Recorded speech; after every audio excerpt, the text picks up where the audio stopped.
In the first session on the continental drift theory, we tried to understand the background of the theory on the drifting of the continents. The most comprehensive and complete theory regarding the drifting of the continents is proposed by Alfred Wegener. The earlier session, the basic premises of the theory, concept of Pangea, direction of the drifting of the continents, forces responsible for the drifting of the continents, and contribution of this theory in the process of fold mountains building activity and formation of island arcs is discussed at length. After analyzing the theoretical and conceptual background of the theory on the drifting of the continents, it is now the time to evaluate this theory.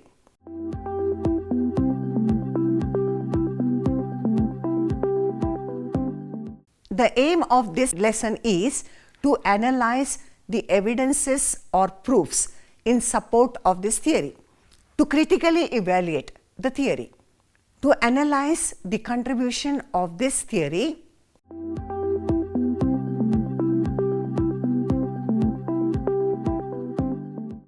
in support of this theory of continental drift. Alfred Wegener gathered geological, climatological and paleontological evidences. Wegener has provided some evidences to prove the unification of all landmasses in the form of single landmass, that is Pangea. Some of the important evidences given in support of the theory are as follows.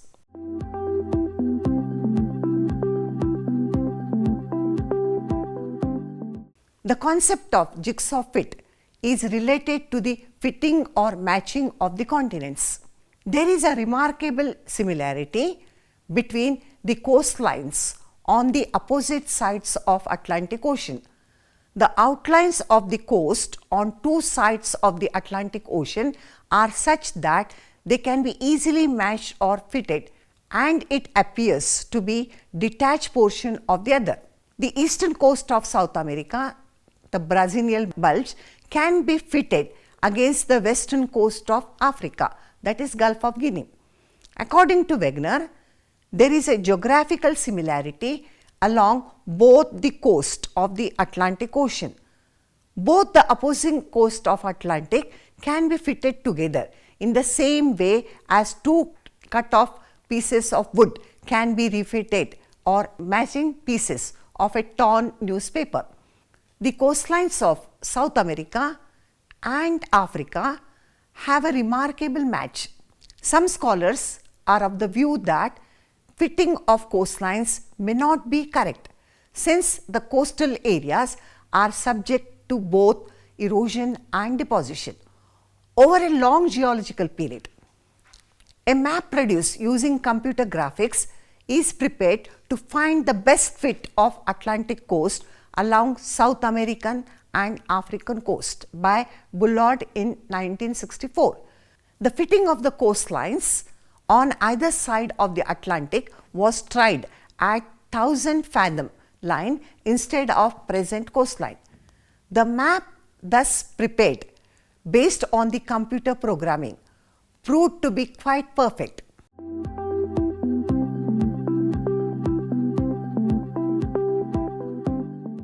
Geologically, both coasts of the Atlantic Ocean are also identical. A detailed study of the eastern coast of South America and western coast of Africa revealed that geological structures of both the coasts are more or less similar.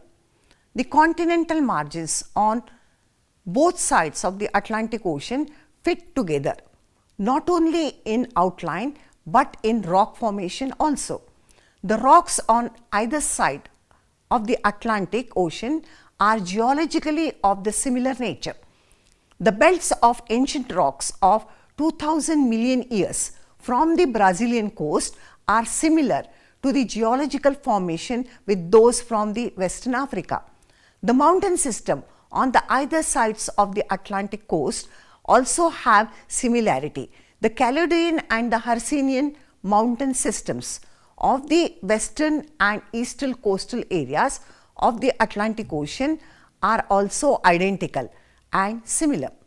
The Appalachian Mountains of northeastern region of North America, which seems to disappear in the waters of Atlantic Ocean, finds its continuity and resurfaces again on the European coast near British Isles and Scandinavia. The occurrence of placer deposits of gold along either sides of the Atlantic coast provides evidence about the drifting of the continents. Placer deposits such as gold is found in Ghana coast in West Africa, but the source, the gold bearing veins, are in Brazil, and it is obvious that gold deposits of Ghana are derived from the Brazilian plateau when the two continents were located side by side.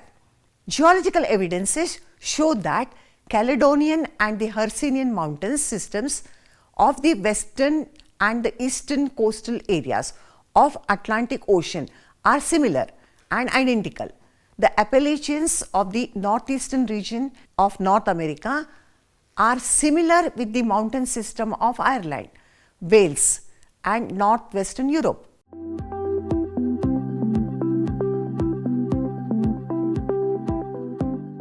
Paleoclimatic evidence for continental drift includes deposits of coal, desert sandstone and glacial deposits. These deposits indicates a specific climatic condition at the time of its formation. The distribution of these deposits is best explained if one assumes that continents were once grouped together. According to Wegener, the large mid-latitude coal deposits which stretch from North America to Europe to China date to the Permian Carboniferous periods existed because these regions once were more equatorial in location and therefore covered by dense vegetation that now became coal. The coal formation on eastern North America and Europe are of similar nature. The geological similarities in terms of age of coal deposits and their nature and formation provides evidence of the continental drift. The paleoclimatic records permit us to reconstruct the climatic zones in the past.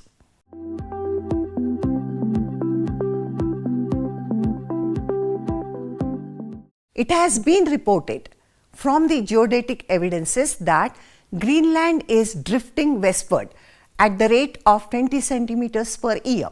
The evidences of sea floor spreading after 1960s have confirmed the movement of land masses with respect to each other.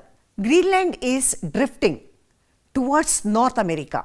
Drifting of Greenland is confirmed during the geodetic survey conducted by American scientists in the year 1823, 1870, 1917 and 1970.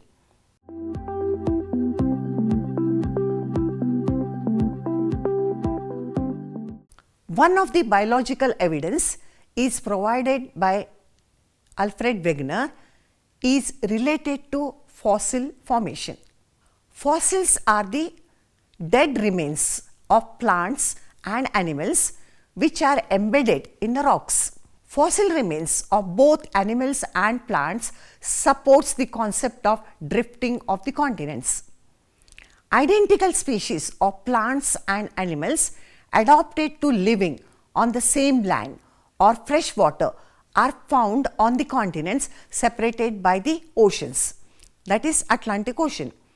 There is a marked similarity in the fossils found in the eastern coast of South America and the western coast of Africa. The observation that lemurs occur in India, Madagascar and Africa led some to consider a contiguous landmass, Lemuria, linking these three landmasses.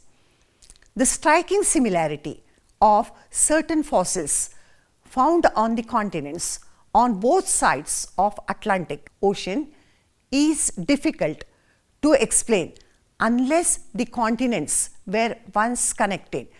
Fossils of 𝗧𝗧𝗧𝗃𝗧, a fern-like plant, have been found in the rocks of same age from South America and Africa, peninsular India and Australia. The simultaneous presence of 𝗧𝗧𝗃𝗧 on all the southern continents is the strong supporting evidence that the continents were once connected or united. 𝗬𝗎saurus was an extinct reptile adapted to shallow brackish water. The remains of these animals in the form of fossils were found in South Africa and Brazil. These two locations are presently 4,800 kilometers apart with an ocean between them.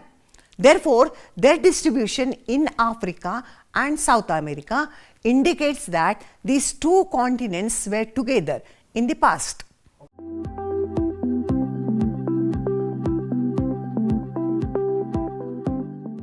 During the latter part of the Paleozoic era, about 300 million years ago, glaciers covered large portions of the continents in southern hemisphere.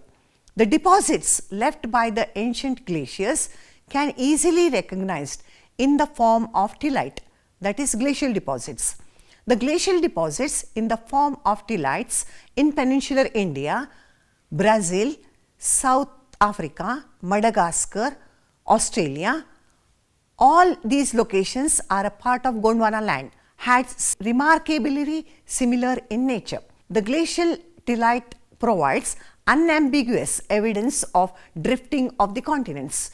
All the continents in the southern hemisphere, such as Australia, Brazil, in South America, South Africa, etc., show the evidence of glacial landscape.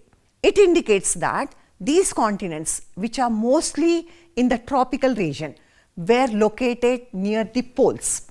The evidences of the Carboniferous glaciations of Brazil, Falkland, South Africa, peninsular India and Africa further prove the unification of all land masses during the Carboniferous period.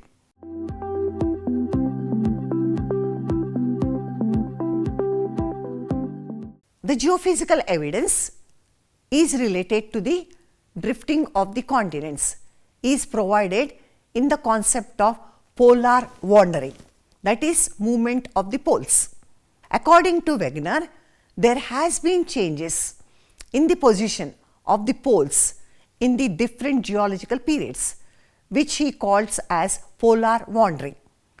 During the Silurian period, the North Pole was located 14 degrees north latitude and 124 degrees west longitude, and the South Pole was located northwest of Madagascar in the Carboniferous period. The North Pole was at 16 degrees north degrees latitude and 147 degrees west longitude, and the South Pole near Durban in Natal or South Africa. During the Tertiary period, the North Pole was at 51 degrees north latitude and 153 degrees west longitude, and the South Pole shifted near 53 degrees latitude.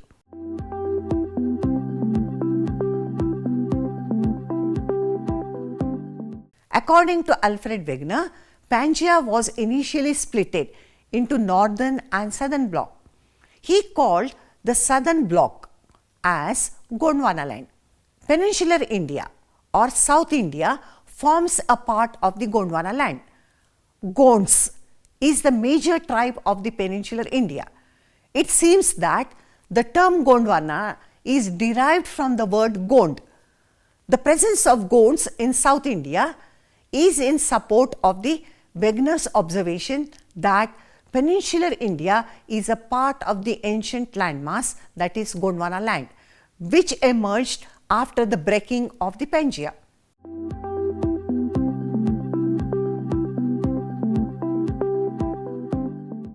The continental drift also attempted to solve the problem of the origin of the folded mountains of Tertiary period. The frontal edges of the westward drifting continental blocks of North and South Americas were crumpled and folded against the resistance of the rocks of the sea floor, that is 𝗓𝗲, and thus the western cordilleras of North and South Americas like Rockies and Andes mountains chains were formed. Similarly, the alpine range of Eurasia.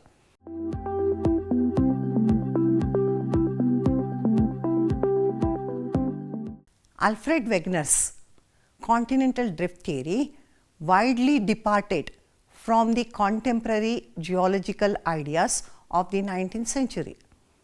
Wegener handled his case as an advocate rather than as a scientific observer.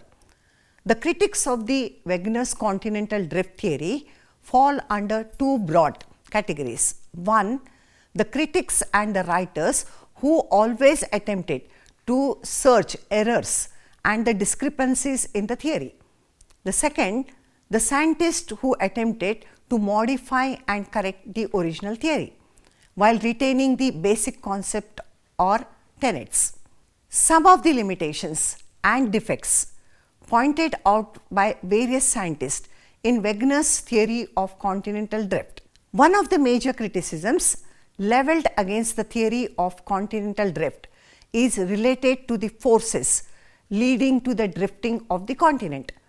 The force identified by Wegener in the drifting of the continents is gravitational force and the force of buoyancy and the tidal force of the moon and the sun, which according to some scientists are not sufficient enough to drift the continents.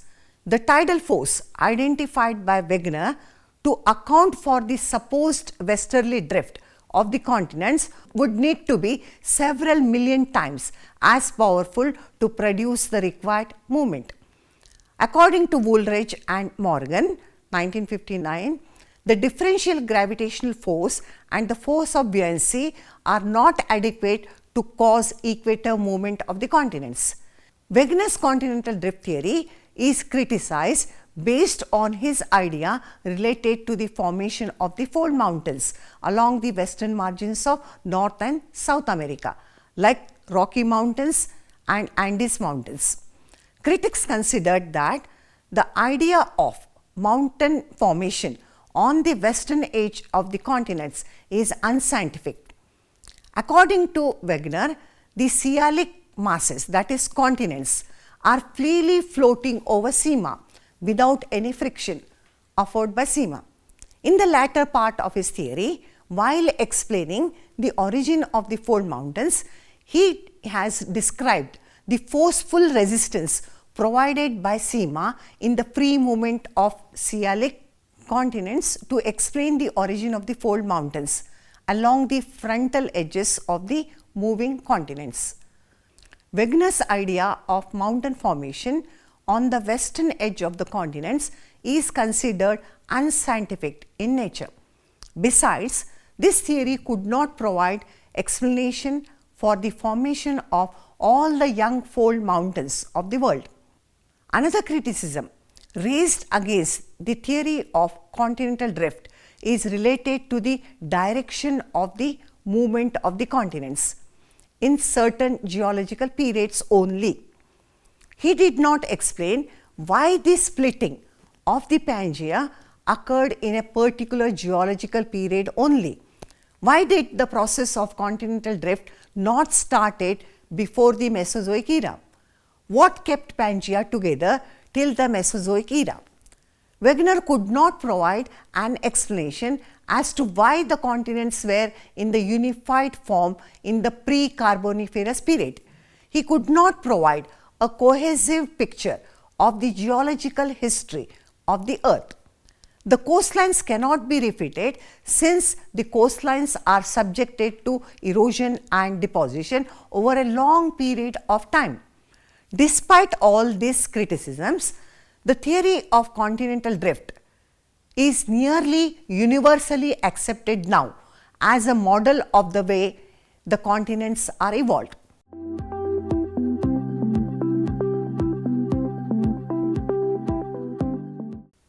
Continental drift theory explains about the present day arrangement and the distribution of the continents and oceans. The theory explains about the mountain building mechanism along the western margins of North and South America, that is the evolution of Rocky and Andes mountain.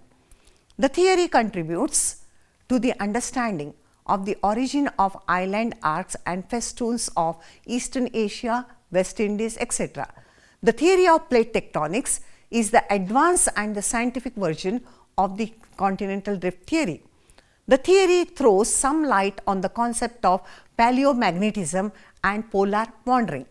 The theory greatly contributes to the understanding of paleoclimates.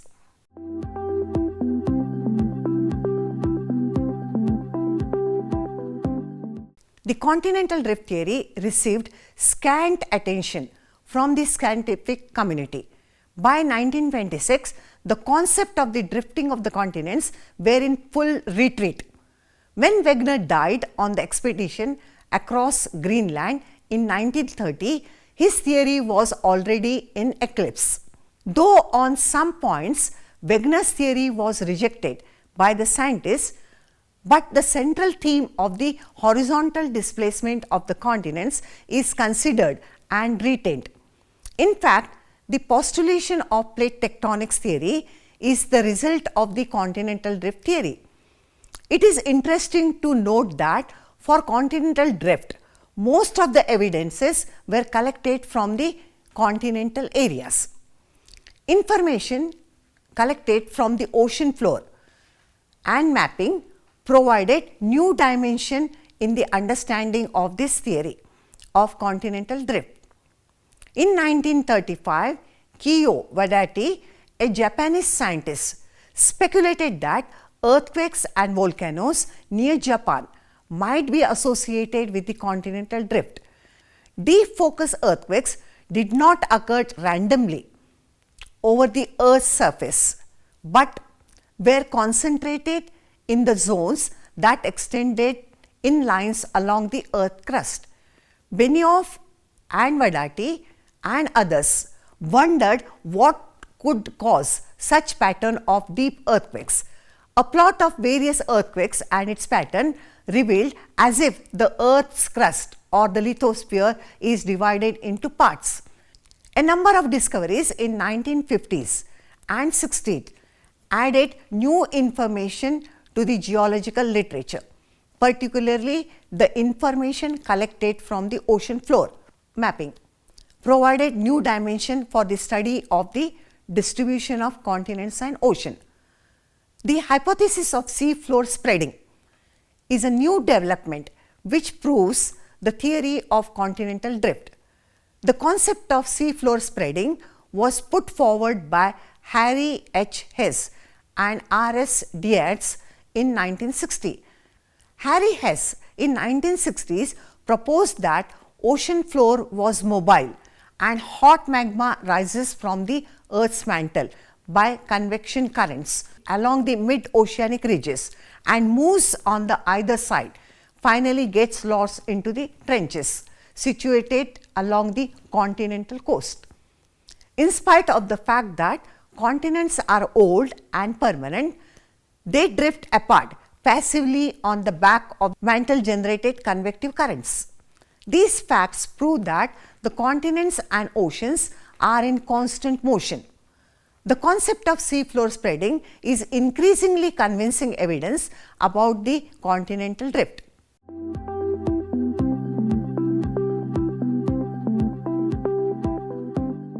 The continental drift theory has gratified our curiosity related to the position of the continents and oceans in the past and how they changed and occupied their present location. He provided ample evidence from various disciplines to explain the drifting of the continents. Even though the scientists have not fully accepted the concept of the drifting of the continents initially, but post-continental drift theories, especially after 1950s and 60s, like plate tectonics and sea floor spreading, not only provided recognition to the theory but validated the concept of drifting of the continents or the Earth's crust. The direct contribution of this theory is related to the formation of the continents and the ocean. Indirectly, its contribution to the most recent themes like paleoclimates, polar wandering and paleomagnetism is praiseworthy. Plate tectonics is the most advanced and scientific version of the plate tectonics.